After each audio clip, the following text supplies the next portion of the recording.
miongoni mwa hadithi adhimu kabisa ambazo zinaonyesha utukufu wa Qur'ani, lakini pia utukufu wa ibada nzima ya saumu.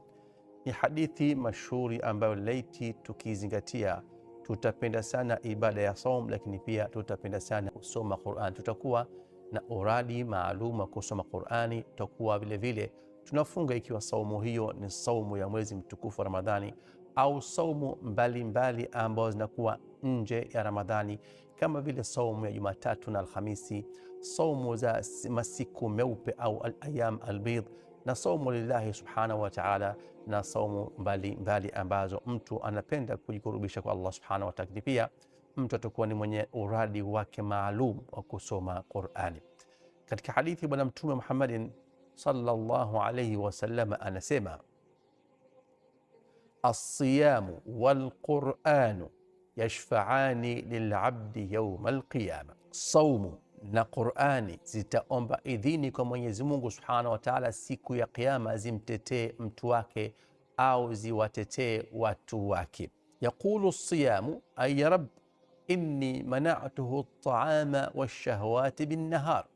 Itakuja saumu kusema, ewe Mola wangu, hakika yangu mimi saumu nilimzuia, nilimkataza huyu fulani matamanio yake, vyakula vyake katika mchana. Fashafi'ni fihi, ya Rabbi nipe ruhusa ya kumtetea huyu apate shafaa. Anakuja Qur'ani, fayaqulu al-Qur'an Rabbi inni mana'tuhu an-nawma bil-layli, nilimzuia kulala. Alikuwa na kitanda kizuri chenye kupendeza, kitanda chenye kunepanepa na mke mrembo, lakini pia akayaacha yote hayo kwa ajili ya kusoma Qur'ani, kusali usiku qiyam na kuisoma Qur'ani katika qiyam.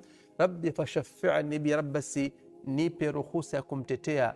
Mtume sallallahu alaihi wasallam sema fayashfa'ani, basi Qur'ani na saumu zinamtetea mtu wake mpaka anasamehewa, anakuwa mtu wa kubaliwa matetezi ya Qur'ani na saumu. Umangalia mpendwa mtazamaji, kupitia hadithi hii ya Mtume sallallahu alaihi wasallam, namna gani ewe unayesoma Qur'ani, ewe ambaye ni mfungaji ikiwa Ramadhani au nje ya Ramadhani, namna gani unajiandalia watetezi wakubwa kabisa siku ya Kiyama.